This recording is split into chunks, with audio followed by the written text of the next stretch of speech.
We welcome you all in our YouTube channel MCQs Adda. तो channel पे पहली बार जुड़ रहे हैं, चैनल को सब्सक्राइब करेंगे, वीडियो को लाइक करेंगे, शेयर भी करेंगे और एंड तक ज़रूर देखेंगे। तो जैसे कि आप सबको पता ही है कि हमने एक MCQ सीरीज स्टार्ट की जिसमें हमने बहुत सारे टॉपिक्स पे ऑलरेडी MCQs डिस्कस किए हैं। तो अगर आपने अभी तक वो नहीं देखे तो आप चैनल की प्लेलिस्ट में जाके वो चेक कर सकते हैं। तो जो आज हमारा टॉपिक रहेगा वो रहने वाला है MCQs on governor general of India. तो ये बहुत ही इम्पोर्टेंट टॉपिक है। आप कोई भी एग्ज़ाम लो, JKSB का, SSC या और कोई एक बोर्ड का एग्ज़ाम आप लो तो इससे क्वेश्चन ज़रूर पूछे जाते हैं। तो इसमें मैंने मोस्ट इम्पॉर्टेंट MCQs दिए हैं। तो चलिए स्टार्ट करते हैं। गवर्नर जनरल आपको पता ही कि कहाँ से कब स्टार्ट हुआ यहाँ पे जब ब्रिटिश रूल था।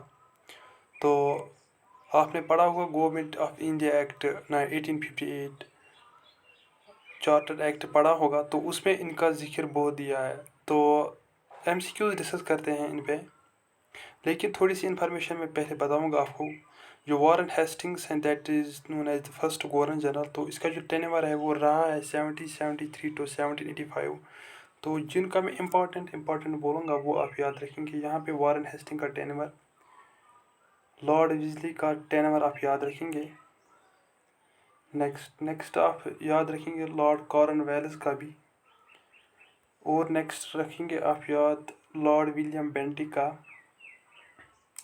और आप याद रखेंगे ये दो यहाँ पे दिए, लॉर्ड डलहौजी और लॉर्ड कैनिंग। ये याद रखेंगे, क्वेश्चन इनसे आता है कि टेन्योर कहाँ से कहाँ तक ये इनका रूल यहाँ पे था।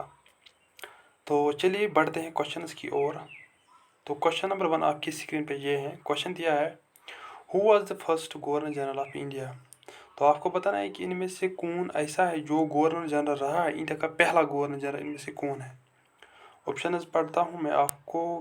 ऑप्शन यहाँ पे है, option A Warren Hastings, option B is William Bentinck, option C is sir John Shore, D option is Lord Cornwallis. तो आराम से कीजिए, 5 सेकंड दे रहा हूँ, आराम से कोट कीजिए अपनी जगह पे इसका आंसर। उसके बाद कोट कीजिए कमेंट सेक्शन में भी कितने क्वेश्चन आपके करेक्ट हुए, तो इससे आपको अपनी लेवल पता चलेगी। तो पता ही है इसका आंसर A, B, C या D। आई होप आंसर अपनी जगह पे लिखा होगा। तो right answer will be option number B, that is William Bentinck. Sorry, ये यहाँ पे गलत दिया है। इसका जो right answer that is Warren Hastings. Who founded Asiatic society of Bengal 1784। आपको यहाँ पे बताना है कि किसने फाउंड की एस्थेटिक सोसाइटी बंगाल की कब, 1784 में। ऑप्शन है, option A Sir William Jones, option B is Lord Wellesley, option C is Lord Cornwallis, D option is sir John Shore. तो बताइए A, B, C या D होगा, क्या होगा, क्या लग रहा है आपको इसका आंसर। आराम से कीजिए, बहुत इंपॉर्टेंट क्वेश्चन है। आई होप आंसर लिखा होगा। Right answer for this question will be sir William Jones. तो इसकी जो मेन एम थी कि एस्थेटिक सोसाइटी क्यों बनाई इसने, ताकि मैं इंग्लिश एजुकेशन यहाँ पे सेपरेट कर सकूँ, फैलाऊँ। नेक्स्ट क्वेश्चन यहाँ पे दिया है, who was the first governor general of Bengal. तो आपको बताना है इनमें से कि कौन सा ऐसा गवर्नर है जो रहा है फर्स्ट, पहला गवर्नर किसका, बंगाल का। ऑप्शन है आपके पास, option A Lord Cornwallis, option B is Lord Wellesley, option C is Warren Hastings and D is Lord Amherst. बताइए A, B, C या D। राइट आंसर क्या लग रहा है आपको, कोड कीजिए आंसर। तो आई होप आंसर अपनी जगह पे लिखा होगा। तो right answer for this question will be option number C, that is Warren Hastings. तो यहाँ पे दी है इन्फॉर्मेशन थोड़ी सी। He created the civil administration structure that served as the cornerstone of Anglo Indian security and prosperity. तो इन्होंने क्या बनाया, सिविल एडमिनिस्ट्रेशन इन्होंने बनाई। तो और एक सिविल कोड भी इन्होंने बनाया क्रिमिनल्स के लिए, एक हायर कोर्ट, लोअर कोर्ट, वो भी इन्होंने बनाया। तो वो आप खुद पढ़ेंगे। नेक्स्ट क्वेश्चन यहाँ पे दिया है, विच ऑफ द क्वेश्चन दिया है, एक मिनट, हाँ क्वेश्चन दिया है यहाँ पे, which of the following British governor general of Bengal introduce the permanent settlement of Bengal 1793। आपको बताना है कि इनमें से एक ऐसा ब्रिटिश गवर्नर रहा है बंगाल का जिसने इंट्रोड्यूस किया परमानेंट सेटलमेंट ऑफ बंगाल कब, 1793। अगर आप 10 वाले देखोगे तो उस हिसाब से भी आप ये क्वेश्चन आराम से कर सकते हो। ऑप्शन ए है Lord Wellesley, option B is Lord Cornwallis, option C is Sir George Barlow and last is Lord Hastings. बताइए ए बी सी या D. Most appropriate suitable answer क्या लग रहा है आपको? 5 सेकंड है आपके पास। I hope आंसर कोट किया होगा। Right answer for this question be Lord Cornwallis. The permanent settlement of Bengal was an agreement between East India Company and Bengali landlords to establish revenues to be produced from land that has important implications for both agriculture and production throughout the British Empire as well as politics। तो ये एक agreement था, एक तो बंगाल के जो landlords farmers थे, एक तो वो एक साइड से, दूसरी साइड से ईस्ट इंडिया कंपनी के लोग यहाँ ब्रिटिशर्स थे। तो इन्होंने एक पॉलिसी बनाई, सेटलमेंट पॉलिसी बनाई। तो इसमें ये कहा गया है कि जो भी रेवेन्यू यहाँ उन क्रॉप्स से यहाँ हम एक्सट्रैक्ट करेंगे तो उसके बाद वो एक तो उससे क्या होगा एग्रीकल्चर सेक्टर और इससे जो पॉलिटिकल सीन है पॉलिटिकल ग्रोथ भी होगी, दूसरी तरफ से एम्प्लॉयमेंट भी बनेगा। नेक्स्ट क्वेश्चन यहाँ पे दिया है subsidiary alliance system in India was introduced bye. Very important, very important question है, बहुत बार आ चुका है एग्जाम्स में ये क्वेश्चन। तो याद रखिए क्या हो सकता है राइट आंसर। 5 सेकंड दे रहा हूँ आपको, ए बी सी या D. I hope answer quote किया होगा। Right answer for this will be option number D, that is Lord Wellesley. थोड़ी सी इन्फॉर्मेशन पढ़ता हूँ। 1798 से लेकर 1805 तक इनका रूल रहा है। The Nizam of Hyderabad was first accept the subsidiary alliance system. याद रखेंगे सबसे पहले किसने एक्सेप्ट किया इसको? नाजिम ऑफ हैदराबाद ने। The princely Indian states and British Indian East India sign the subsidiary alliance. वे याद रखेंगे सब्सिडरी अलायंस किसके टेनर में हुआ था? लॉर्ड विजली की टेनवर में।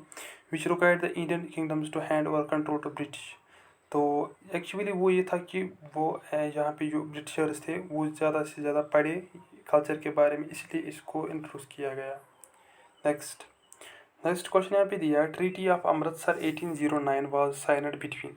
जो ट्रीटी हुई है आपको पता है कि बहुत सारी ट्रीटीज हुई हैं, तो 2-3 ट्रीटीज़ जो वारन हेस्टिंग्स के टाइम पे हुई है तो वो आप मुझे पता है कमेंट में। तो यहाँ पे दिया है ट्रीटी ऑफ अमृतसर 1809 में हुई थी। तो ये किस किस के बीच हुई थी साइन? ऑप्शन है आपके पास। Option A East India Company and Ranjit Singh, option B is East India Company and Gulab Singh, C option is East India Company and Dilip Singh, last is East India Company and Tipu Sultan. बताइए ए बी सी या D, क्या हो सकता है right answer? Right answer will be option number A, that is East India Company and Ranjit Singh. तो आपको पता है कि इसमें क्या हुआ, according to treaty 1809 the areas of Malwa would be under. Malwa की जो भी एरियाज थे वो किसको दिए गए? ब्रिटिश को। Sutlej would be the border of kingdoms. तो Amritsar and Lahore would be ruled by British, याद रखेंगे। Next very important, previous SI में ये क्वेश्चन आया था। क्वेश्चन दिया है who introduced the term ryotwari system. Ryotwari system किसने इंट्रोड्यूस किया? किसने इंट्रोड्यूस किया रायोटरी सिस्टम? ऑप्शन है आपके पास Thomas Munro, option B is Lord Amherst, option C is Lord Hastings and D is Lord Minto. A B C and D,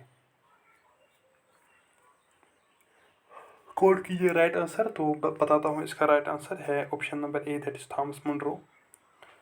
तो इसमें agreement में क्या था कि the land was considered to belong to the peasants और farmers. तो farmers और peasants को लैंड दिया गया, तो इन्हें टैक्स, उससे टैक्स मिलता था, गवर्नमेंट को पे करना था इनको। नेक्स्ट यहाँ पे है question number 8, which British governor general of India abolish Sati system in India. तो आपको पता नहीं कौन सा ऐसा ब्रिटिश गवर्नर रहा है जिसने एबॉलिश किया, ख़त्म किया सती को इंडिया में। ऑप्शन है आपके पास। Option A Lord Hastings, Lord Cornwallis, option C is Lord Auckland and D is Lord William Bentinck. बताइए ए बी सी या डी। तो कोट कीजिए राइट आंसर। तो दिखाता हूँ राइट आंसर क्या है। Option number D, that is Lord William Bentinck. तो सती प्रैक्टिस में क्या होता था, अगर किसी औरत का शोहर मरता था तो उस टाइम क्या होता था, उसके साथ उसको जिंदा जलाया जाता था। लेकिन इसको ख़त्म किया यहाँ पे किसने? लॉर्ड विलियम बेंटिक ने। He assumed the position of governor general of, he assisted Raja, याद रखेंगे किसके साथ मिलकर इन्होंने इसको ख़त्म किया? राजा राम मोहन राय, याद रखेंगे राजा मोहन राय की हेल्प से इसने इसको ख़त्म किया। पोलोगेमी भी ख़त्म की, सेम मैरिज ख़त्म की, चाइल्ड मैरिज भी ख़त्म की और फीमेल इन्फेंटिसाइड भी ख़त्म किया। तो ये किसने किया? Lord William Bentinck with the help of in assisting with Raja Ram Mohan Roy. Next, which of the following are reforms of Lord William Bentinck. तो आपको पता है कि कुछ रिफॉर्म्स हुई हैं, तो आपको बताना है कि लॉर्ड विलियम बेंटिक के ने कौन सी रिफॉर्म यहाँ पे की। Suppression of thugs, education reform, introduction of English as a official language. याद रखिए, introduction of English as a official language, all of the above. याद रखिए, बहुत important, very important question, A B C and D. Right answer will be option number D, that's all of the above. तो आप याद रखेंगे Lord William Bentinck ने यहाँ पे suppression of thugs, education reform और यही पॉइंट आप याद रखिए ज़्यादातर, introduction of English. Next, which of the following governor general passed the press act in 1835। तो आपको बताना इनमें से कौन सा ऐसा गवर्नर जनरल रहा है जिसने प्रेस एक्ट पास किया 1835 में। ऑप्शन इज आपके पास Lord Dalhousie, option B is Lord Hardinge, option C is Lord Metcalfe, D is Lord Auckland. बताइए ए बी सी या D. Most appropriate answer quote कीजिए अपनी जगह पे, क्या हो सकता है इसका आंसर। वीडियो को तब तक लाइक भी करना, शेयर भी करना, क्योंकि लाइक से बहुत फ़ायदा मिलता है हमें भी, तो इससे रीच आउट बहुत होती है। तो प्लीज़ वीडियो को लाइक करें ज़्यादा से ज़्यादा। तो इसका राइट आंसर दिखाता हूँ। Right answer for this will be option number C, that's Lord Metcalfe. तो इसको ये भी कहा गया है कि it's record as a founding figure of journalism. First newspaper Bengali gazette इसी ने फाउंड किया। Next, which of the following governor general of India is known for his mistakes in the first Afghan wars. आपको पता है इनमें से कौन सा गवर्नर जनरल है जिसने मिस्टेक की, गलती की कब? फर्स्ट अफगान वार्स में। ऑप्शन इज आपके पास, ऑप्शन ए है Lord Metcalfe, option B is Lord Auckland, C is Lord Hardinge और नन ऑफ द अबव। बताइए ए बी सी या D. Right answer for this question will be option number B, that is Lord Auckland. तो India का former जो governor रहा है, तो जब फर्स्ट एंग्लो अफगान वार रहा तो उसी के अंड उस टाइम वो इसका जो टेनवर था, लीडरशिप उसी के हवाले थी, तो ब्रिटिश को बहुत नुकसान हुआ इसमें। Next, social reform including abolition of female infanticide and human sacrifice to place which of the following. तो किस गवर्नर जनरल ने ख़त्म किया फीमेल इन्फेंटिसाइड और ह्यूमन सेक्रीफाइस को? Lord Hastings, Lord Cornwallis, Lord Auckland, Lord Hardinge. बताइए A B C या D. Right answer for this question will be option number D, that is Lord Hardinge. तो commander, British commander who served as a governor, तो इसका टेनवर याद रखेंगे आप, चार साल तक इसका टेनवर रहा है, 1844 to 1848। Next, which of the following governor general introduced the doctrine of lapse. तो आपको पता नहीं इनमें से कौन सा ऐसा गवर्नर जनरल रहा है जिसने डॉक्ट्रिन ऑफ लेप्स इंट्रोड्यूस किया। ऑप्शन है आपके पास, option A Lord Ellenborough, option B is Lord Dalhousie, option C is Lord Auckland, last is Lord Canning. A B C या डी। तो option B, that is Lord Dalhousie. तो आपको पता नहीं कि अगर आपको पता है अगर कोई मेल है जो रूलर है, तो अगर विथाउट एनी, अगर उसका कोई बेटा नहीं होता है तो उसकी जो सल्तनत है वो ट्रांसफ़र की जाती है, तो इसी में ये था। Which the following reform was introduced by Dalhousie in India from 1848 to 1856। तो एक खास चीज़, एक खास रिफॉर्म इंट्रोड्यूस किया लॉर्ड डलहाउस ने, कब? 1848 to 1856। ये बहुत भारी क्वेश्चन आ चुका है, कौन सा है ये? Wood's education despatch, introducing of railway line, telegraph and postal reform, all of the above. A B C या डी। बताइए, 5 सेकंड है, कोड कीजिए आंसर। राइट आंसर दिखाता हूँ, है ऑल ऑफ द अबव। जो 80 यहाँ पे जो 1854 में उसमें आया था वुड्स डिस्पैच एक्ट, याद रखेंगे, education dispatch. Next, window marriage act 1856 was introduced bye, very important, very important question है, वेरी इंपॉर्टेंट। आपको बताना है कि विडो मैरिज एक्ट को किसने इंट्रोड्यूस किया 1856 में? Lord Canning, Lord Hastings, Lord Dalhousie, none of the above. A B C या D. Right answer will be option number C, that is Lord Dalhousie. Next, which of the following governor general of India establish 3 universities at Calcutta, Madras and Bombay in 1857। तो आपको पता नहीं कि इनमें से कौन सा ऐसा रूलर, ऐसा गवर्नर जनरल रहा है जिसने 3 यूनिवर्सिटीज़ बनाई, कहाँ पे? कलकत्ता, मद्रास और बम्बई में कब? 1857 में। ऑप्शन इज आपके पास लॉर्ड कैनिंग, ऑप्शन बी है Lord Dalhousie, option C is Lord Auckland and D is Lord Minto. बताइए ए बी सी या डी। इसका राइट आंसर है option number A, that is Lord Canning. तो इसने introduction of income tax and other financial reform इसी के time पे हुए थे। Next, Lord Canning introduced the Indian council act 1861, how many members were nominated. तो आपको पता नहीं कि लॉर्ड कैनिंग ने जो इंडियन काउंसिल एक्ट 1861 में पास हुआ था, तो उसमें वो किसने इंट्रोड्यूस किया? लॉर्ड कैनिंग ने। अब आपको पता नहीं कि उस टाइम के कितने मेंबर्स उसमें नॉमिनेट किए गए थे। Option A is 3, option B is 4, option C is 5, last is 8। बताइए A B C and D. तो right answer for this will be option A, that is 3। खुद पढ़ सकते हैं आप, यहाँ पे ज़्यादा इंपॉर्टेंट नहीं है। Which the following viceroy of India suppressed the Wahabi movement. तो वहाबी मूवमेंट जो स्टार्ट हुई थी, आपको पता नहीं कि इनमें से कौन सा ऐसा गवर्नर जनरल वाइस राय रहा था जिसने इसको सप्रेस किया, ख़त्म किया। Lord John Lawrence, Lord Elgin, Lord Lytton, Lord Northbrook. तो right answer for this will be Lord Elgin. तो ये सैयद अहमद ने स्टार्ट की थी वहाबी मूवमेंट, तो इसको सप्रेस किया लॉर्ड इलिगिन ने। नेक्स्ट, ये लिस्ट यहाँ से फिर से दिया है, तो स्क्रीनशॉट अगर लेना चाहते हो तो मैं थोड़ा सा वेट भी करूँगा। लीजिए लीजिए लीजिए अगर आपको स्क्रीनशॉट लेना है। नेक्स्ट,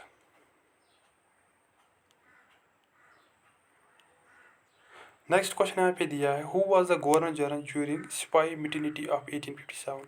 याद रखेंगे जब Indian first war of independence 1857 को कहा जाता है, इसका दूसरा नाम सिपाही मिटिनी भी है। तो याद रखेंगे, कभी कभार एक क्वेश्चन आता है। तो आपको पता नहीं उस टाइम कौन था गवर्नर जनरल। ऑप्शन है आपके पास Lord Curzon, Lord Mountbatten, Lord Canning, Lord Hardinge, Hardinge. बताइए ए बी सी या D. Very important, very question important question आ चुका है ये। Right answer for which this will be Lord Canning, option C. Who was the governor of India when the capital was shifted from Calcutta to Delhi. तो आपको पता ना इनमें से कौन सा गवर्नर था उस टाइम पे जब कैपिटल, जहाँ पे बादशाह रहता था, जब उसको शिफ्ट किया गया कलकत्ता से दिल्ली तक। तो ऑप्शन है lord Ripon, option B lord Mayo, option C is lord Lytton and D is lord Curzon. बताइए ए बी सी या D. Right answer will be option number C, that is lord Lytton. Next, which governor general assist the introduction of doctrine of lapse. आपको बताना है कि इनमें से कौन सा गवर्नर जनरल है जिसने क्या इंट्रोड्यूस किया doctrine of lapse. Lord Wellesley, Lord Dalhousie, Lord Curzon, Lord Hastings. Right answer is Lord Dalhousie. Very important question ये है, who was the last viceroy of India. India का लास्ट वाइसराय इनमें से कौन था। ऑप्शन है Lord Mountbatten, Lord Irwin, Lord Wavell, Lord Mountbatten. बताइए A B C या डी। तो जब आंसर है इसका option A, that is lord Mountbatten. Next, who served as both the governor general and viceroy of India. आपको बताना इनमें से कौन सा ऐसा है जो गवर्नर भी रहा है, वाइसराय भी रहा है। आई होप सवाल आपको समझ आया होगा। एक तो बताना आपको जो क्या रहा है, वाइसराय भी रहा है, गवर्नर भी रहा है। ऑप्शन है आपके पास Lord Mayo, Lord Canning, Lord Curzon, Lord Ripon. A B C या D. Lord Mayo, Lord Canning, Lord Curzon, Lord Ripon. तो राइट आंसर है इसका Lord Canning. Who is known as maker of modern India am a governor general. तो किसको maker of modern India कहा जाता है। Lord Dalhousie, Lord Wellesley, Lord William Bentinck, Lord Cornwallis. बताइए A B C या D. Right answer है Lord Dalhousie. आज का लास्ट क्वेश्चन दिया है, who was the viceroy of India during the partition of Bengal in 1905। जब बंगाल का पार्टीशन हुआ 1905 में, तो उस टाइम गवर्नर जनरल कौन था। Lord Curzon, Lord Hardinge, Lord Minto, Lord Chelmsford. A B C या डी। तो राइट आंसर दिखाता हूँ इसका क्या है। Right answer for this question will be option A, that is lord Curzon. तो उस टाइम कौन था यहाँ पे governor general, that was Lord Curzon. Okay, I hope ये आपको समझ आया होगा। तो ये कुछ इंपॉर्टेंट एमसीक्यूज़ मैंने आपके साथ डिस्कस किया। आपको आई होप आपको वीडियो अगर अच्छा लगा, वीडियो को लाइक करना, शेयर करना और कमेंट में अपना स्कोर ज़रूर मेंशन कीजिए कि फिर हमें भी पता चलता है कि हमारे स्टूडेंट्स पढ़ रहे हैं, एमसीक्यूज़ फुल देख रहे हैं या नहीं। तो वो भी आप कमेंट में अपना स्कोर मेंशन कीजिए और जो भी क्वेश्चंस मैंने पूछे हैं तो वो आप कमेंट कीजिए। और नेक्स्ट वीडियो किस पे होना चाहिए वो भी आप हमें बताएंगे। वीडियो को अपने दोस्तों का ज़रूर शेयर कीजिए और लाइक भी कीजिए, सब्सक्राइब भी करिए और बेल आइकन को ज़रूर प्रेस कीजिए ताकि आपको पता चलेगा जब हम नया वीडियो डालेंगे। Thank you, all the best, good luck.